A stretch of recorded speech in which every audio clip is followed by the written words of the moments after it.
Good morning, everyone. Thank you for joining us today. My name is George Heyman. I'm the Minister of Environment and Climate Change Strategy and the Minister responsible for TransLink in British Columbia. I'd like to begin by acknowledging that here in Vancouver, we're joining everyone from the traditional territory of the Musqueam, Squamish, and Tsleil-Waututh peoples. And with us in Victoria is Minister of Transportation and Infrastructure, Rob Fleming, and he's speaking from the territory of the Lekwungen-speaking peoples, the Songhees and Esquimalt nations. I'd also like to, in a moment, I'll be introducing and recognizing our important federal partners, represented by the Honourable Joyce Murray, the Minister of Digital Government and the Member of Parliament for Vancouver Quadra. As we all know, COVID-19 has created unprecedented challenges for all of us, including all users of transit systems in BC and across Canada. So I want to thank our federal partners for acknowledging BC's need for transit support, transportation support, including ferries during this critical crisis. Public transportation is so important in people's everyday lives, so important in getting from point A to point B, in getting to work. It's important to our economy. It needs to remain accessible and affordable for all users, particularly frontline workers. It's also, of course, a critical part of every jurisdiction's climate plan. Our climate plan in BC, Clean BC, relies on the expanded and regular use of public transportation. So with that, I'd like to ask Minister Joyce Murray to kick us off with today's announcement.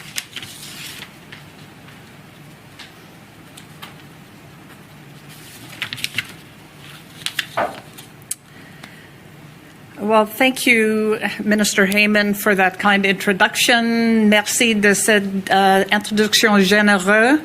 And I also want to acknowledge that we're here on the unceded territory of the Coast Salish Nations. And it is indeed a pleasure to be standing alongside my partners, Minister Fleming and Minister Heyman, for this very important announcement. This year has been a difficult one right across our country. And our response to the COVID-19 pandemic has always been a Team Canada effort and continues to be one as we plan to safely restart the economy and vaccinate all Canadians. We'll get through these tough times together by looking out for the health and well-being of our friends, our family, and our neighbours. Together as a country, we are laying important groundwork for our economic recovery while keeping the health and safety of Canadians at the forefront of everything we do. While the Government of Canada recognizes the importance of working very closely with provincial and territorial counterparts, we also respect the unique perspectives, circumstances, and needs of each of the provincial and territorial governments. So that's why the Safe Restart Agreement was developed over the summer alongside our provincial and territorial counterparts with the purpose of helping restart our collective economies and making our country more resilient to possible future surges in cases of COVID-19. Through the Safe Restart Agreement, British Columbia is receiving $2 billion to help support contact tracing and testing capacity, healthcare, as well as our municipalities and transit. Public transit's an essential part of growing the economy and continues to play a very vital role in moving Canadians and British Columbians, including getting health professionals, grocery store workers, and others to work every day. And today we're seeing how the funding allocated for transit, costs matched 50-50 by the federal and provincial governments, is being put to work in British Columbia. By investing in modern and accessible public transportation, British Columbians can continue to have access to safe, reliable, and affordable means of travel. Federal and provincial and territorial governments will continue to work closely together to restart our economy safely and harness our collective strengths to help Canadians navigate the COVID-19 pandemic. As we enter into this holiday season, I want to also remind each of you watching to please stay safe and healthy. Practice your social distancing or physical distancing. Wash or sanitize your hands frequently and wear a mask when requested to do so by your public health officer. We all have a role to play to keep our communities healthy in the fight against COVID-19. Thank you. And now I would like to introduce Minister Rob Fleming, the Minister of Transportation and Infrastructure, who will be speaking next. Thank you so much, Minister Murray, for being with us today and for your introduction. And good morning to everybody who is joining us this morning. I'm very pleased to be joining you from Victoria, the territory of the Lekwungen-speaking people, the Songhees and Esquimalt First Nations, and I'm very pleased to be here with you today as BC's new Minister of Transportation and Infrastructure. Very much looking forward to my new role as assigned to me by Premier John Horgan, working alongside my colleague, Bowen Ma, who is the Minister of State for Infrastructure, and of course, my colleague who is responsible for TransLink, George Heyman in Vancouver.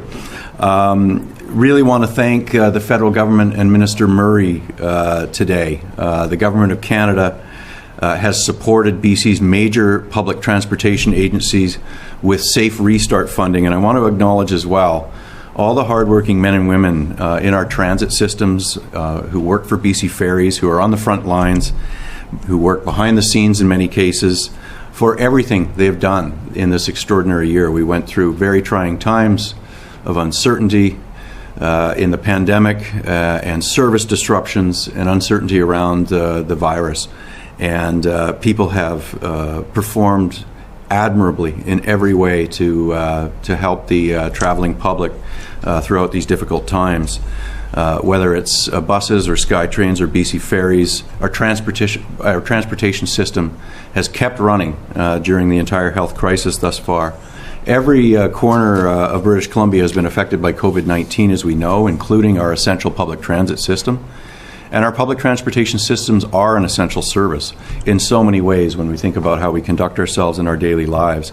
Public transportation in the province has experienced a very sharp decline in ridership during the pandemic. This has been a very difficult fiscal year for the three agencies that we're talking about today. It has resulted in significant revenue losses at all three agencies. But what we have come to an agreement with the federal government today and are here to announce is that we have a safe, reliable restart plan to keep public transportation as an integral part of getting through the health crisis and onto the other side. These critical services that we are supporting today with federal and provincial dollars go towards things that people rely on, and they must continue to be strong and there to serve people wherever they need to go. If we had done nothing, if the Government of Canada and BC had not come to this agreement, the financial challenges facing TransLink, BC Transit and BC Ferries would have certainly had drastic impacts on service levels, on fares and affordability, and on the jobs and livelihoods of people who work in those three transportation agencies. And that's why we worked with the Government of Canada to provide over $1 billion in funding for these public transit agencies. And today we're announcing signed agreements with TransLink, BC Ferries, and BC Transit for safe restart funding. These have been finalized, and through these agreements, we're ensuring the future stability of these services. And we're protecting in these agreements the affordability of fares. These agreements do help cover the operational losses that were unanticipated in every way and were brought on by the pandemic. The agreement with BC Ferries means a continuation of the additional sailings it has been providing on smaller and northern routes before the pandemic. These sailings are, of course, vitally important connections, especially for ferry-dependent communities. BC Ferries will endeavour to provide capacity on its major and smaller routes at least 20% above demand in order to reduce wait times for the travelling public. With average annual fare increases limited to 2.3%, as determined by the public regulator, the Ferry Commissioner, prior to the pandemic, we can help ensure that ferry travel remains accessible and affordable.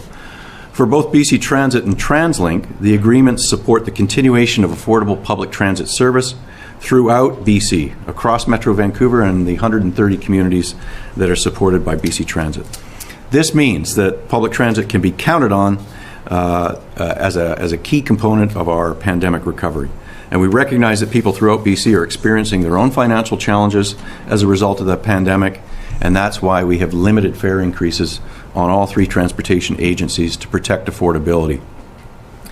Making sure public transit in BC remains affordable is one of our keys to our recovery. Today's announcement is about protecting the services that people rely on. It's about protecting affordability and making sure the service is there when people need it. And these agreements for safe restart funding mean people who live and work in BC can continue to have access to safe, reliable, affordable public transportation. This is an unprecedented time, as everybody knows. Together we're going to get through it, and this funding is intended to get us past the health crisis, into the vaccination period, into a period of ridership recovery in 2021 and 2022, and our government will continue to invest in essential services like public transportation on which people rely.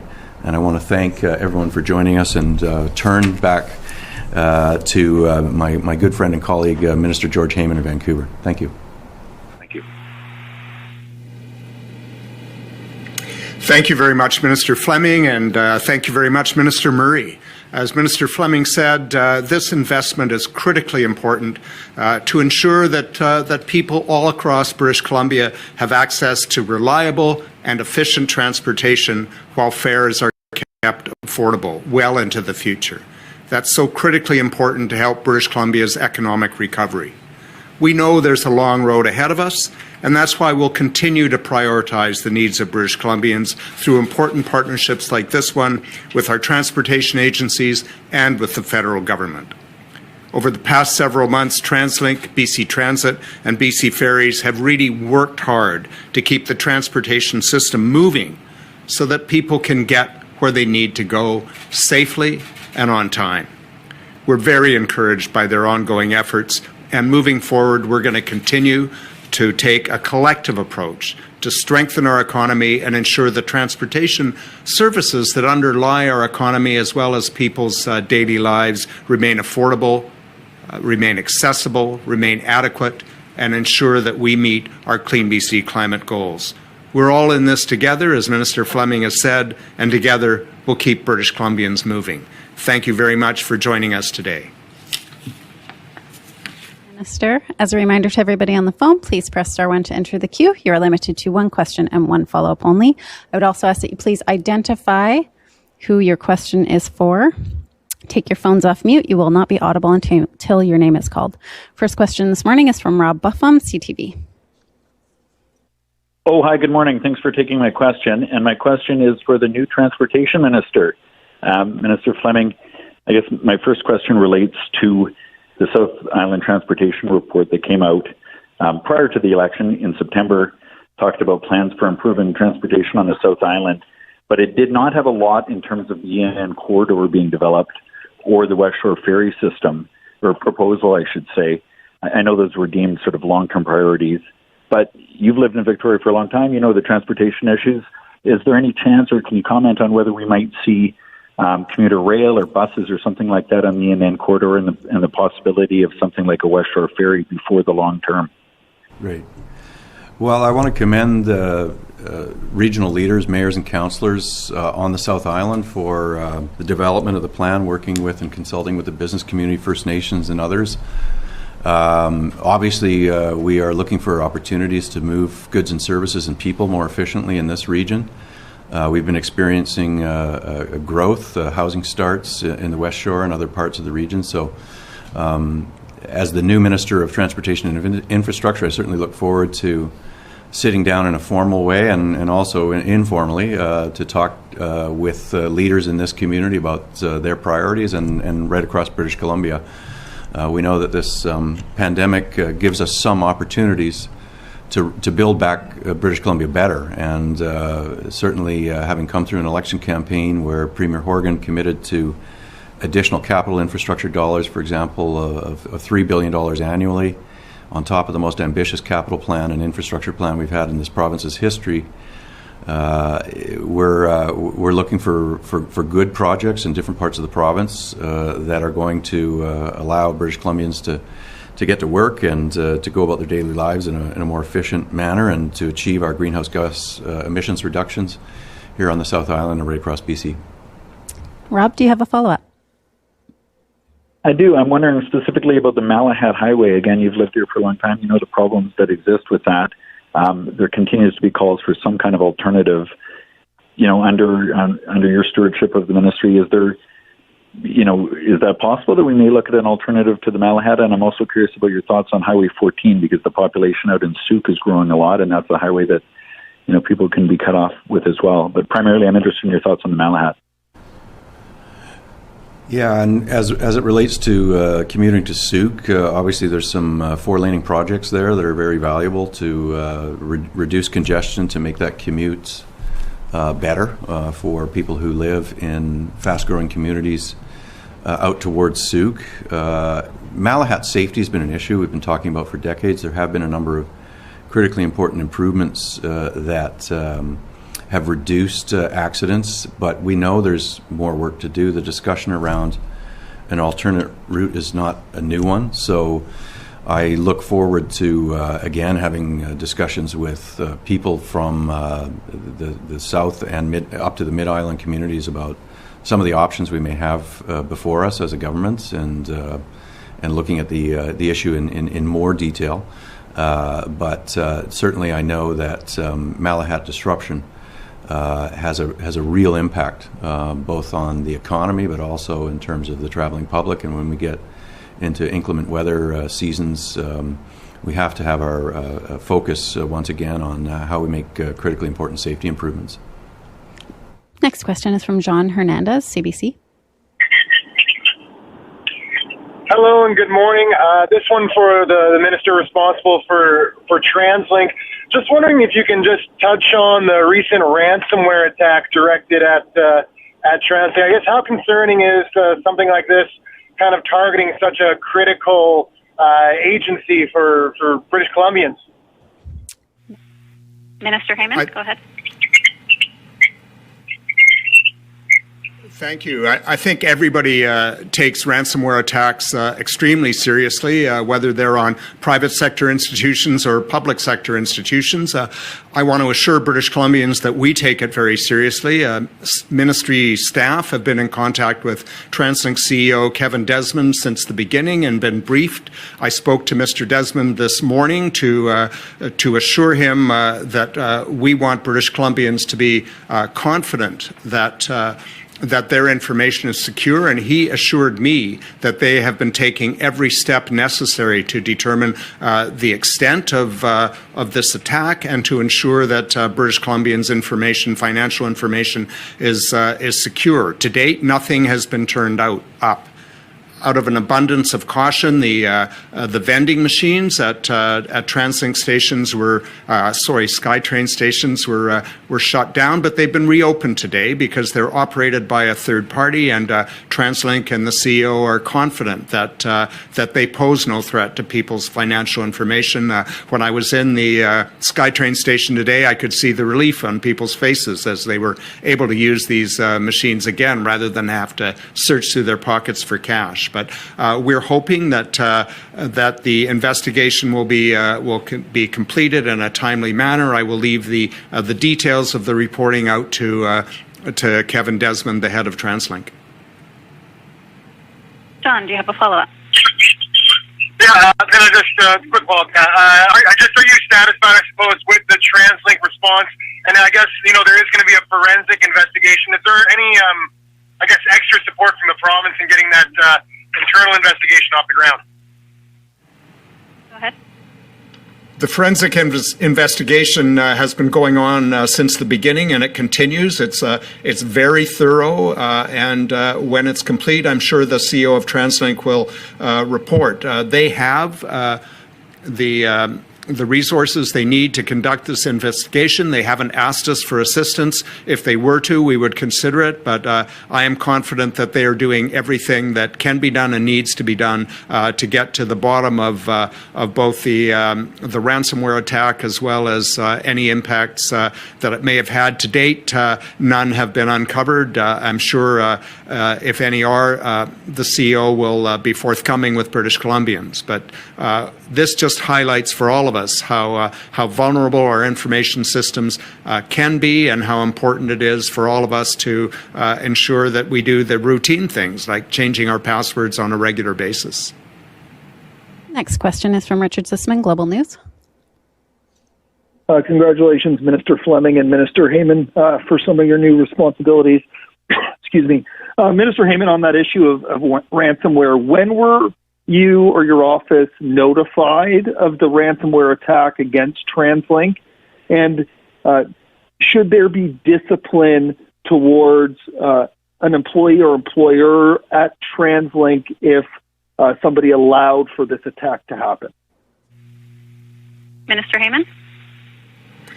Well, thank you very much. I was first notified of this earlier this week, Tuesday, I believe, and I got regular briefings over that period of time. I've tried to stay in touch with CEO Desmond. I know we're up to date, but we're letting TransLink do their job. TransLink is an authority.